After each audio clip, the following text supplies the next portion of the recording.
आपण कापसावर मावा तुडतुडा आल्यामुळे कोकडा आला. हे कोकड्यासाठी दीनदयाल पॅटर्ननुसार सांगितलेली औषधी आहे ती आपण आज फवारणी करत आहोत. ते साहित्य पहा बघा.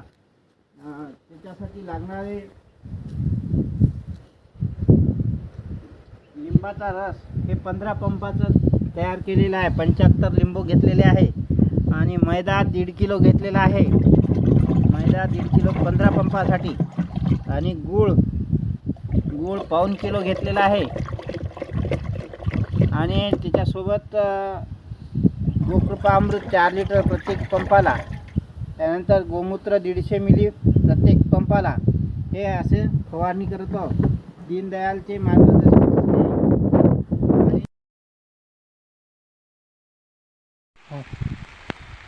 नमस्कार शेतकरी मित्रो.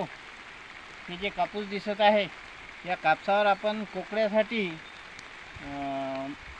आपण याच्यावरती लिंबू आणि गूळ, गोमूत्र आणि मैदा हे फवारणी केली होती. तर त्याच्यानंतर आता हे जे कापूस दिसत आहे ते फ्रेश झाला, आता कोकडामुक्त झाला. एक पाऊल विषमुक्त शेतीकडे हे वैभवजी ठाकरे यांनी मार्गदर्शन केलेलं आहे.